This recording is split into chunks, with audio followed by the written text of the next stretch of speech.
What happened to me on Third Mainland Bridge 3 months ago still gives me nightmares. But I have to speak up because people are still disappearing and nobody believes the truth. My name is Kemi and I need to tell this story before I lose my mind completely. It was a cold Thursday evening in November. Rain had been falling all day in Lagos and the roads were slippery and dangerous. I had just finished my late shift at the bank in Victoria Island and was rushing to catch the last bus to mainland. My phone battery was almost dead and I kept checking the time, 11:47 p.m. "Auntie, you go enter this bus?"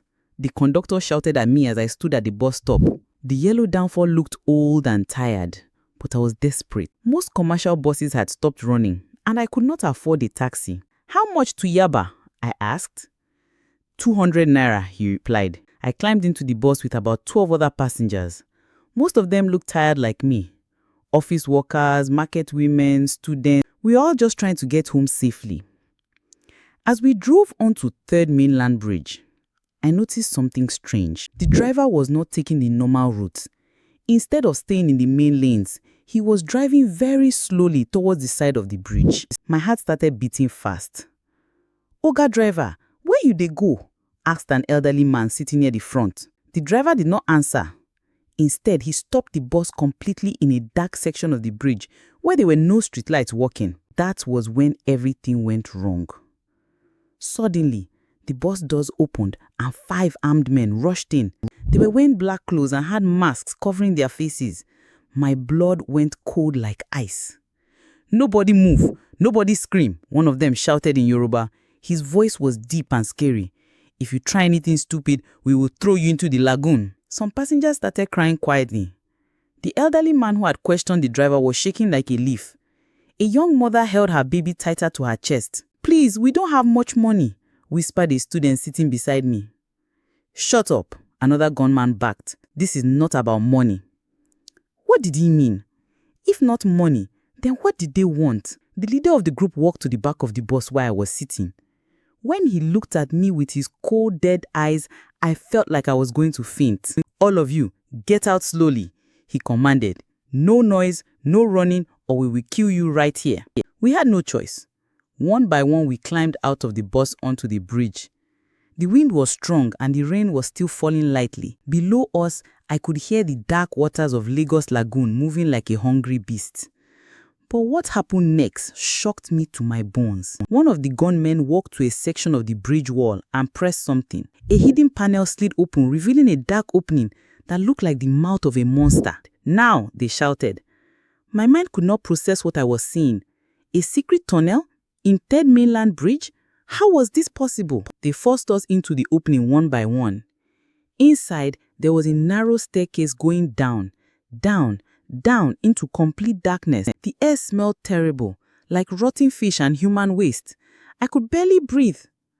As we walked deeper, I heard something that made my blood freeze. Voices, crying voices, people begging for help. These sounds were coming from somewhere deep in the tunnel. "Keep walking," the gunman behind me said, poking my back with his weapon. After what felt like an hour, we reached a large underground room. When they turned on some battery-powered lights, I could not believe what I saw. There were people everywhere, men, women, children, all sitting on the dirty floor, chained like animals. Some looked like they had been there for weeks. Others looked sick and weak.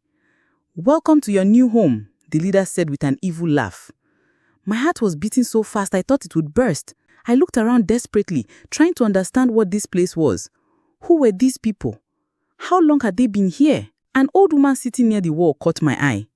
She looked familiar, and then I remembered I had seen her picture on missing person posters around Yaba Market 2 months ago. Her family had been looking for her everywhere. "Mama Sade," I whispered. She looked at me with empty eyes and just shook her head sadly. Over the next few days, I learned the terrible truth about this place. The tunnel was not just one room. It was a whole underground network built secretly inside Third Mainland Bridge. The criminals had been using it for years to kidnap people and sell them. Some prisoners told me they had been here for months. They were forced to work in illegal drug factories hidden in other parts of the tunnel. Others were being prepared to be sold to human traffickers who would take them to other countries. The worst part was the children. There were kids as young as 10 years old who had been snatched from the streets. They cried for their mothers every night, but no help ever came. They took my son from school, whispered a woman named Grace during one of our quiet moments. He was only 12 years old, and I don't even know if he's still alive. Every day, the criminals would take some people away. We never saw them again. We all knew what that meant, but nobody could say it out loud. I kept thinking about my family. My mother would be worried sick. My younger brother would be wondering why I had not come home. Did they think I was dead? Were they looking for me? The food they gave us was terrible. Moldy bread and dirty water. Many people were getting sick. I could feel myself getting weaker every day. But the worst part was the waiting. Waiting and not knowing when they would come for me. After 2 weeks in that hellhole, I knew I had to do something. Sitting there waiting to die was not an option. If I was going to die anyway, I might as well die fighting. I started talking quietly to other prisoners, especially the ones who had been there the longest. There was a man named Tunde who used to be a security guard. He knew about these criminals better than anyone. They changed shifts every 6 hours, he told me. At 3 a.m., only 2 guards stay awake. The others sleep in the next room. But how can we get out? I asked. We don't even know the way back. He said, I've been watching. I know the path, but we need to be very careful. If they catch us, it did not need him to finish that sentence. Slowly, carefully, we started making a plan. We would wait for the guards to change at 3 a.m. When the night guards got tired around 5 a.m., we would strike. We had nothing to fight with except our bare hands and some broken pieces of metal we found on the floor. It was not much, but it was all we had. The plan was simple but dangerous. Tunde and 3 other strong men would attack the guards while the rest of us ran for the exit. We would not all make it out, but at least some of us might survive to tell the world what was happening here. A young man named Emeka, who was a mechanic, had managed to remove one of his chains using a piece of sharp metal.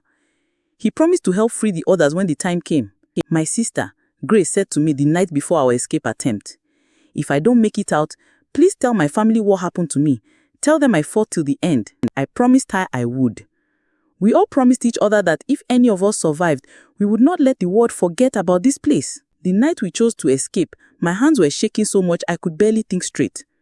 We had been planning for 3 days, going over every detail. At exactly 5:17 a.m., when we could hear one of the guards snoring, Tunde gave us the signal. Everything happened so fast. Tunde and his team jumped the guards while the rest of us ran towards the tunnel entrance. Behind us, we could hear fighting, shouting, and then gunshots. My heart was pounding as I ran through those dark passages. Some people fell down and could not get up. Others got lost in the maze of tunnels. But I kept running towards what I hoped was freedom. Grace was running beside me, still holding her baby. We're going to make it, I kept telling her. We have to make it. Behind us, the sounds of fighting were getting louder. More gunshots, more screaming. I knew some of our friends were dying back there, giving their lives so we could escape. Finally, after what felt like forever, I saw light ahead. Real light from the outside world.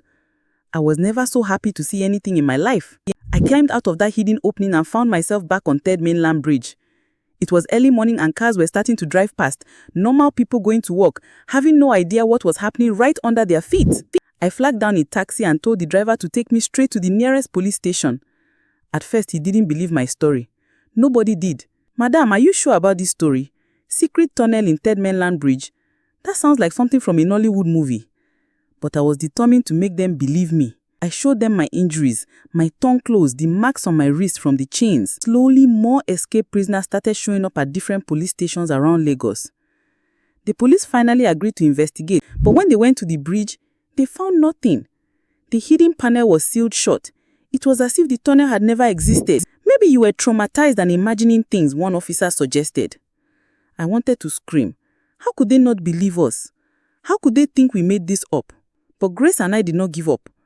We went to journalists, human rights organizations, anyone who would listen. Most people thought we were crazy, but a few believed us.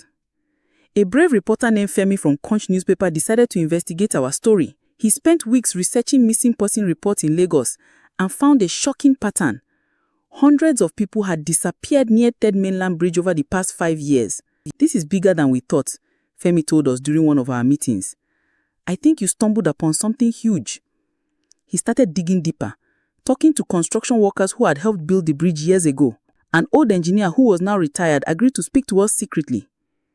During construction, there were rumors that some sections were being built differently, extra spaces that were not in the original plans. But whenever anyone asked questions, they were told to mind their business or lose their job. This was the proof we needed. The tunnel was real and it had been planned from the beginning. 3 weeks later, Femi's investigation led to a major breakthrough. The police arrested the bus driver who had taken us to the tunnel that night. Under pressure, he confessed everything. The criminal network was huge. They had been operating for over 7 years, kidnapping thousands of people from all over Lagos. Government officials, police officers, and construction companies were all involved in the cover-up. We never meant for people to get hurt, the driver said during his confession. We were just trying to make money. Times are hard in Nigeria. But his excuses meant nothing to us. Nothing could bring back the people who died in that tunnel. The police finally mounted a serious operation to find and destroy the tunnel network. They brought in military officers and special equipment. What they found was even worse than we had described. There were multiple tunnels connected to different parts of Lagos. Drug labs, human trafficking centers, and mass graves. The scale of the operation was unimaginable. Chapter 10. Justice and Healing. The raid took place on a Tuesday morning. 47 people were rescued alive from various parts of the tunnel network. Many of them had been missing for over a year. Grace was reunited with her 12-year-old son, who had been found in a different section of the tunnel. When I saw them hugging and crying together at the police station, I cried too. It was the first time I had felt real joy since my escape. Mama Sade was also rescued, though she was very sick and had to spend weeks in the hospital recovering. 23 criminals were arrested, including high-ranking government officials who had been protecting the operation. The trials are still ongoing, but I believe justice will be served. For me, the healing process has been slow and difficult. I still have nightmares about that dark tunnel. Sometimes I wake up in the middle of the night thinking I'm still chained to that wall. But I also feel proud that we fought back. We refused to be victims. We saved lives and exposed the truth. Today, I work with a human rights organization helping other survivors of human trafficking. Grace and I have become close friends, and we support each other through the difficult days. The government has promised to improve security and investigate all old construction projects for similar hidden structures. They have also set up a special task force to fight human trafficking in Lagos. But the most important thing is that families are being reunited. Children who are thought dead forever are coming home to their parents. Mothers who had given up hope are holding their sons and daughters again. Last week, a young girl who had been missing for 8 months was found and returned to her family in Surulere. When her mother called to thank me for speaking up, I knew that all the pain and fear had been worth it. People ask me if I regret taking that bus that night. The answer is no. Yes, it was the most terrifying experience of my life. Yes, it changed me forever. But it also showed me how strong human beings can be when we work together. If you are reading this story and someone you know is missing, do not give up. Keep asking questions. Keep pushing for answers. The truth has a way of coming out even when powerful people try to hide it. And if you ever take a bus late at night in Lagos, trust your instinct. If something feels wronged, get off immediately. Your life is more important than getting home quickly. The tunnel under Third Mainland Bridge has been destroyed and sealed permanently. But I know there might be others out there. We must stay alert and protect each other. The criminals thought they could make us disappear without anyone caring. They thought wrong. We survived. We fought back and we won. Today, when I cross Third Mainland Bridge, I do not see a place of fear anymore. I see a symbol of hope, a reminder that even in the darkest places, the human spirit can shine bright. We are stronger than we think. We are braver than we believe. And together, we can overcome anything. Never forget that.